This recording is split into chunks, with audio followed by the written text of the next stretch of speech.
Yo, what is going on, everyone? Welcome back to another video, and today we are going to be going over all of my all NBA teams. We're going to be going over just the all NBA teams, the all rookie teams, and the all defensive teams, but I'm just going to be talking about my reasoning behind why I made the picks. Yeah, let's get right into it. We're going to be starting off with the all NBA first team, and first up we have Stephen Curry, and I think without a doubt Stephen Curry easily should be on the All-NBA first team. He led the league in scoring this year for the second time in his career. He put up tremendous numbers on incredible efficiency. He carried his pretty poor Warriors team without Klay Thompson. Wiseman didn't play much this season to a playoff spot, or a play-in spot at least, to play against the Lakers. I'm also going to have a predictions video coming out soon on basically just me predicting the play-in / playoffs and what I think is going to happen there. So yeah, I think Steph Curry definitely deserves an All-NBA first team spot.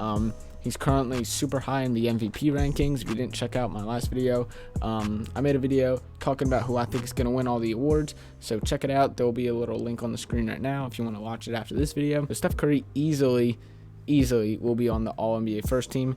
And then next up, I have Damien Lillard. He played tremendous all season. Once again, he carried his team to a playoff spot.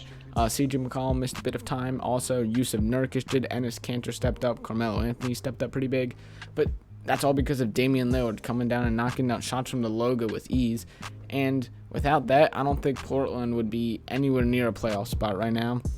I'd see them being at like 20 to 30 wins on the season, maybe just missing out on the playoffs. But Damien Lillard stepped up big throughout the entire season. He was a great facilitator and amazing scorer off the ball and off the ball. So yeah, Damien Lillard as my guard. And if you didn't know, for every team there's 2 guards, 2 forwards, and 1 center. But sometimes like Joel Embiid's technically can be listed as a forward for these awards. So that's why you're gonna be seeing at like some centers that you think would have to be at the center position. Like Jokic and Embiid can be interchangeable technically. And then the next 3 I have Giannis and Joel Embiid as my 2 forwards. Giannis played tremendous, and he had kind of an underrated season. Like a lot of people are overlooking it. He put up amazing numbers. He passed the ball pretty well this season. He got great rebounds. He finished in the paint. I think he was like the 5th leading scorer in the NBA. His team is going into the playoffs as the 3 seed, and hopefully Milwaukee can make a nice little run. They play Miami in the first round, and I think the Bucks are really set up well for a playoff spot. Obviously, I'm not here to talk about the Bucks. I'm here to talk about Giannis today on the All-NBA first team. His dominance this season in leading Milwaukee to a top 3 seed in a pretty good East, well deserving of an All-NBA team. Then we have Joel Embiid of the Philadelphia 76ers. He's currently 2nd in my MVP race. If you want to go check out that video, I definitely advise you to. It was a good video. But Embiid carried his team all season. They're the 1 seed out East. They clinched that a couple days ago, so they had a little bit of room between the 1 and the 2. And Joel Embiid's so good, dude.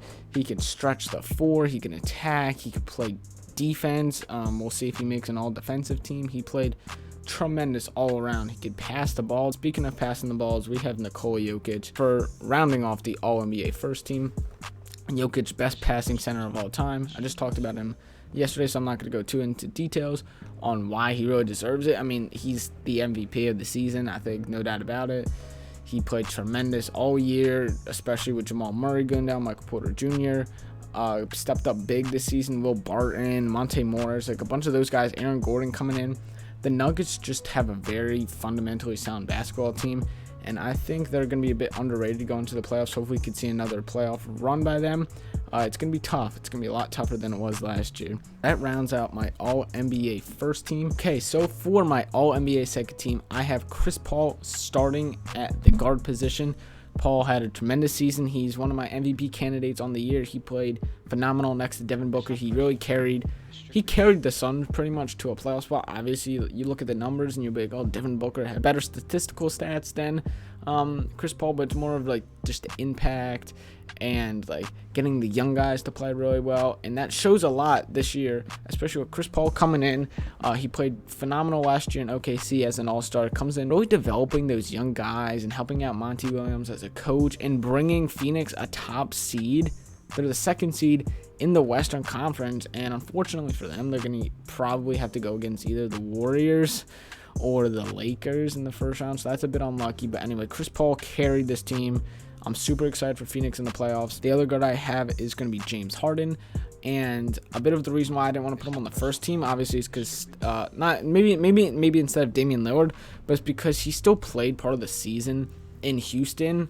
And during that time, he wasn't that phenomenal. Obviously, still putting up 20 points a game as an NBA player is still really good. But for James Harden standards, it wasn't really amazing, and I don't think that's really deserving of an All-NBA spot. He was also fairly hurt throughout his time in Brooklyn, but I think he still played pretty dominantly to not get an All-NBA spot, especially on the first team.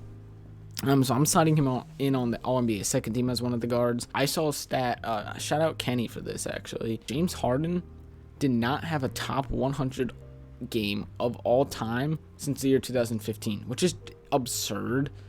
Like, just to show how dominant James Harden has been in the past few years, and not a lot of people appreciate it. Like, we'll see James Harden put up 60 and 10 like it's nothing.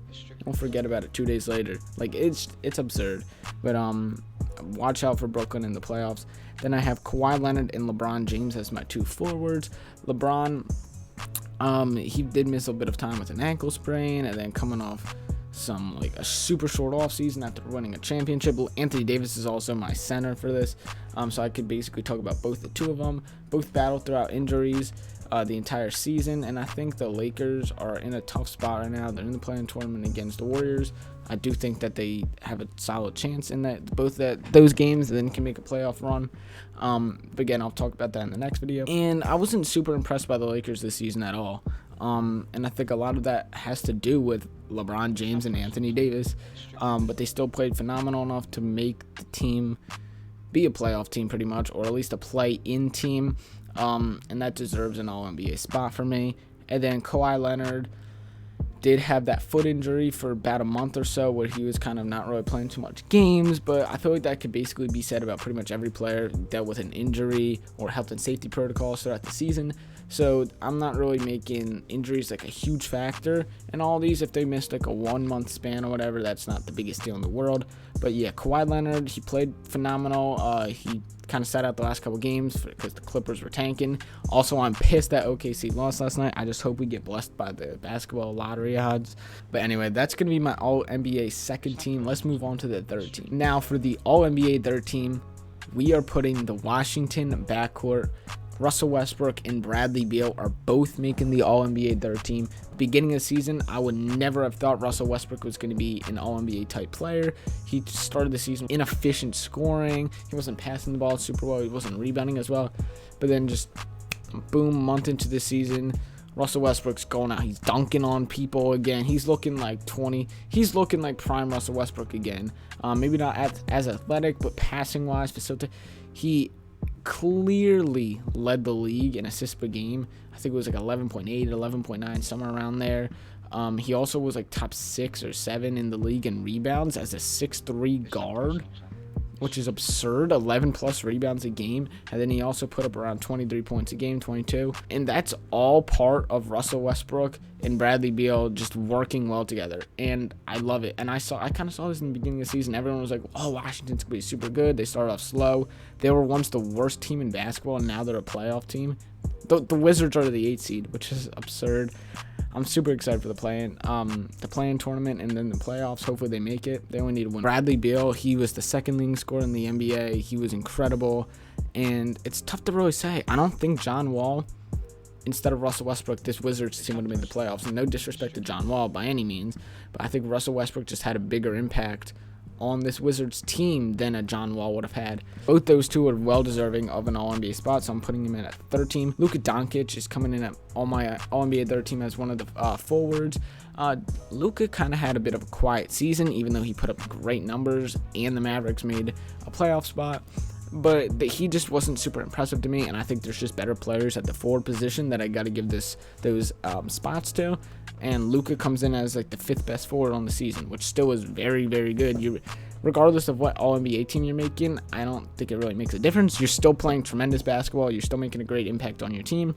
And with that being said, I got to give Luka Doncic a spot on the All-NBA third team. My 4 is Julius Randle. I think he's very, very well deserving of an All-NBA spot. He single-handedly carried the Knicks to the 4 seed in the East, which a very, very solid Eastern Conference. Randle, He's my pick for most improved player. He played tremendous. I think he should be pretty much everyone's pick for most improved player. And he really proved pretty much everyone wrong. He proved everyone wrong. And then at the center position, I was really between a couple guys, but I think you got to give it to Rudy Gobert. He had an incredible impact on the defensive and offensive side of things in Utah. Utah is the best team in basketball record-wise. He's an all-defensive type player.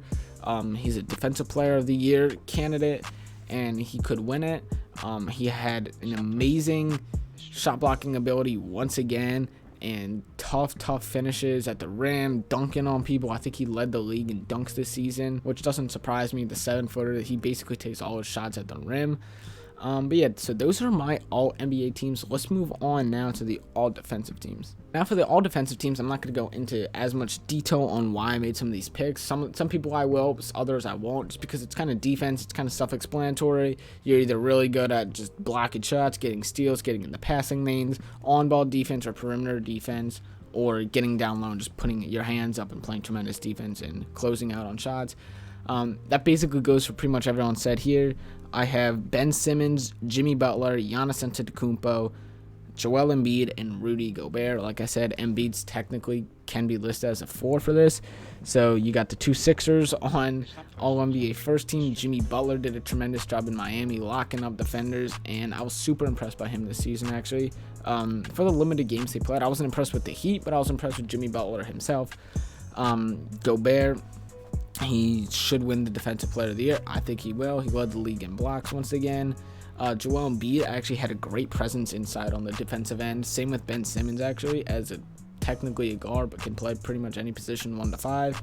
So yeah, that's going to round out my all-defensive first team. Again, there's not much really I could say about defensive players. I have Drew Holiday at one of the guard positions. Then I have Lou Dort as my second. Led the league in offensive fouls drawn. He was just a menace to everyone on the perimeter, like getting in front of you, he's not the Patrick Beverly type of defender where they're just like chippy, getting in your face, clapping, but he's just like, he just puts a body in you and you just can't get in front of him. He's like super quick on his feet. Like it's incredible watching Lou. If you have never seen Lou Dort play defense, I highly recommend you doing it. You won't be seeing it in the playoffs. Matisse Thybulle. So we're going to have 3 Sixers on the all-defensive teams. Matisse Thybulle was tremendous. Matisse Thybulle might have the highest steals per game per 36 minutes. He plays like 15 minutes a game and gets like 2 steals. It's incredible watching Matisse Thybulle just come in and get steals. He has super long arms too. He just reaches up, taps the ball, gets it to himself, tosses it down the court. Joel slams it. And Philly's going to be scary, dude. Offense and defense in this playoffs. Watch out for Philly. And then rounding out my defensive teams, I have Kawhi Leonard of the Clippers and Bam Adebayo of the Miami Heat. It's basically self-explanatory. Kawhi Leonard, one of the best defenders of this generation. Super long arms, super big hands that could just get in the passing lane, block shots, get a bunch of steals. And then Bam Adebayo really held down the center position well in Miami on the offensive and defensive side of the ball. Now let's move on to my all-rookie teams. All-rookie first and second teams. Again, this is made up of 2 guards, 2 forwards, and 1 center. And I think the first team is kind of like set in stone. We have LaMelo Ball, obviously, Tyrese Halliburton, Anthony Edwards, Sadiq Bey, and Jae'Sean Tate. And Jae'Sean Tate is actually super old. I don't know if you knew that, but he's like, I want to say he's like 26 or 27 as a rookie, which is, it's good. I mean, like Houston, you got a good rookie, but then you look at it, you're like, okay, well, he can also be like a 5-year vet in the NBA if he would have came in as like an 18 or 19-year-old or like a 19 and 20-year-old. But anyway, all of those guys 1 to 5 played tremendous season. I was super impressed with all of them. I think the most impressive guy out of all of them was Anthony Edwards. Like, he kind of proved me wrong. I thought he was going to be more just a slasher, not an amazing scorer. A lot of comparisons to Bradley Beal early on, and I kind of saw those comparisons throughout the NBA season. With a lot more athleticism and kind of not as much of like the isolation shooter. He was a bit of a better catch and shoot and put the ball on the ground, take a dribble or 2 and pull up. But I was super impressed by Anthony Edwards. Same with LaMelo. Tyrese Halliburton had a tremendous season in Sacramento. Sadiq Bey, he really shot the ball well from downtown. And I think that the Pistons really got a steal on Sadiq. And then Jae'Sean Tate in Houston, he's definitely going to be a nice player for the next couple of years.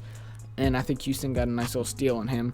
All NBA second team, I have Cole Anthony and Emmanuel Quickley as my 2 guards. Quickley had a tremendous season off the bench for New York under Tom Thibodeau. And I was actually really impressed by Emmanuel Quickley's game. I really like his floater. He just has super soft touch. He can knock down the 3 pretty well. He's pretty quick when getting to the rim, and he has a nice little finishing package. Cole Anthony hit a couple big shots throughout the season. The Magic weren't so well, like on the win-wise, but I still think Cole Anthony had a tremendous season. He fell a little bit in the draft, which kind of surprised me, but I think the Magic made the right pick, drafting a generational point guard. Desmond Bane, Pat Williams, and Isaiah Stewart. And Patrick Williams actually kind of impressed me this season. I don't think I heard a single word out of his mouth all season. Like, he's just not an emotional player really, but he was a great defender. He shot the ball decently. He was really athletic actually. He had some nice finishes at the rim.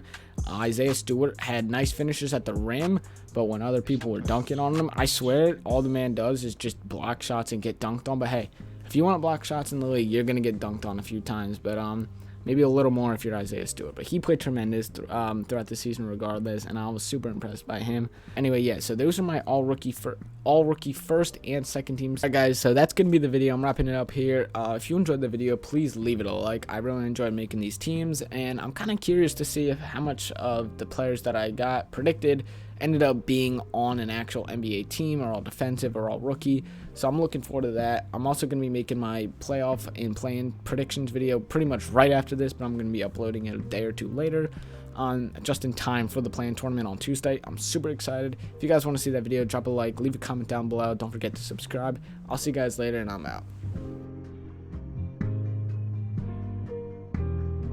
It's not personal, son.